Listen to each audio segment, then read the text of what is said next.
আমরা বহু কষ্টে বার ইউনাইটেড হয়েছে। আমাদের অ্যাটর্নি জেনারেলও আমাদের পার্ট অফ দি বার, উনি বারের সেক্রেটারিও ছিলেন। আমরা কোনো বিতর্কে যেতে চাই না।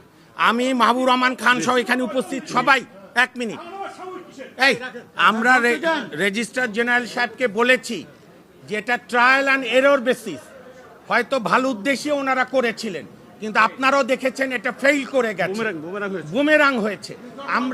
আমরা ন্যায় বিচারের জন্য, মানুষের বিচার কনফার্ম করার জন্য, এবং মাননীয় প্রধানমন্ত্রী বলেছেন দিনের শেষে আইনের শাসনই আমার সরকারের শেষ কথা। সংসদ চলছে, সংসদ সবচেয়ে ব্যয়বহুল। জামাতে ইসলামের এমপিরা প্রস্তাব দিয়েছিল, এটা একটু নোট করেন, যে সংসদ কার্যক্রম বন্ধ থাকবে। সরকার থেকে পরিষ্কার বলেছে কোনো জ্বালানি সংকট বাংলাদেশে নাই, সচিবালয় চলছে। আমরা এই গণতান্ত্রিক সরকারকে বিশ্বাস করি, আমরাও মনে করি জ্বালানি সংকট নাই। আমরা প্রত্যাশা করি কোনো অভিযোগ অনুযোগ নয়, বাস্তবতার আলোকে আজকের মধ্যেই এই সিদ্ধান্ত প্রত্যাহার না হলে আগামীকাল কালো পতাকা মিছিল সহ লাগাতার আন্দোলন সংগ্রাম ঘোষণা করা হবে।